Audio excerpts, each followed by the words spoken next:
అమ్మవారి అనుగ్రహాన్ని పొందిన వాళ్ళు ఏ కారణాలకి పొందారు అని అడిగారు అనుకోండి, ఈ కారణానికి పొందారు అని చెప్పడం కూడా చాలా కష్టం. కాళిదాస మహాకవి ఏ కారణం చేత పొందాడు అని నన్ను అడిగారు అనుకోండి, విశ్వాసంతో పొందాడు అని అలాంటి. గొర్రెలు కాసుకునేటటువంటి వాడు ఒక మహారాజు యొక్క కుమార్తెకి పతి అయ్యాడు. అయిన తరువాత మొట్టమొదటి రోజు రాత్రి ఆయన యొక్క నిజస్వరూపం తెలిసిపోయింది, అక్షరం ముక్క రానివాడని. చీకటి పడిపోయింది. ఆ రాజకుమార్తె అంది, ఇంతటి నిరక్షర కుచ్చివి, మా తండ్రి బాధపడతాడు నువ్వు అల్లుడు అని తెలిస్తే, నా మీద పగబట్టిన గురువు నిన్ను నాకు భర్తని చేశాడు, బెంగ పెట్టుకోకు. ఈ ఉజ్జయిని నగరంలో రాత్రంతా నగర సంచారం చేసి తెల్లవారే వేళ కాళికాదేవి గుళ్ళోకి వస్తుంది. నువ్వు వెళ్లి గుళ్ళో కూర్చుని తలుపులేసి కూర్చో. ఆయనకున్నది మొండితనం.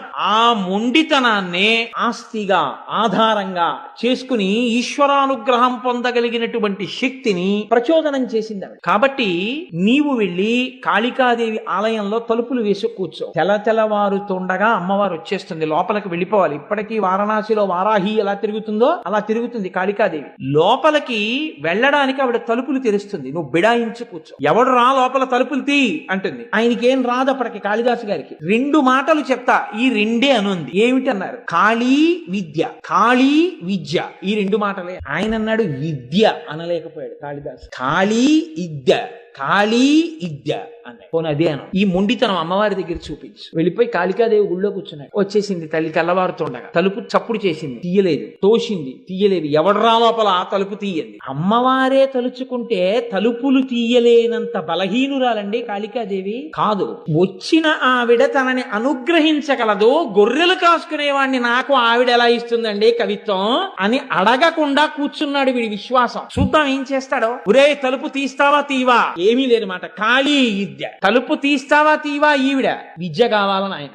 ఆఖరికి ఆవిడ ప్రసన్నురాలైంది. శహబాష్, ఎంత నమ్మకం రా నా మీద అనుకుంది. ఆ నాలుక తలుపు సందులోంచి బయట పెట్టి ఇప్పుడు తలుపు కొద్దిగా తీసి విద్య ఇస్తే గాని తలుపు తీయడనమాట. విద్య లేనివాడు కాబట్టే తలుపు తీసుకోగలదని తెలుసుకోలేకపోయాడు. విద్యలు ఇచ్చిన తల్లి తలుపే తీయలేదా? తలుపు నేను వేసేయగలను ఆవిడ రాకుండా. ఈ మొండితనం విశ్వాసంగా మారిపోయింది అమ్మవారి మీద. ఇప్పుడు నాలుకొక్కటే బయటెట్టాడు. ఎడం చేత్తో దాన్ని ఇలా లాగి రాసేసింది బీజాక్షరాలు. తలుపు తీశాడు. మాణిక్య వీణాం ఉపలాలయంతీం మదాలసాం మంజుల వగ్విలాసాం మహేంద్ర నీలజ్యుతి కోమలాంగీం మాతంగ కన్యాం మనసా స్మరామి చతుర్భుజే చంద్ర కళావతంసే కుచోన్నతే కుంకుమ రాగశోణే పుండ్రేక్షు పాశాంకుశ పుష్పబాణ హస్తే నమస్తే జగదేకమాతః అంటూ మహానుభావుడు శ్యామలా దండకం చేశాడు. మీకు అందరికీ తెలుసా శ్యామలా దండకం? అత్యద్భుతమైనటువంటి దండకం. ఆవిడ ఎక్కడ ఉంటుందో దగ్గర నుంచి చెప్పేశాడండి శ్యామలా దండకంలో.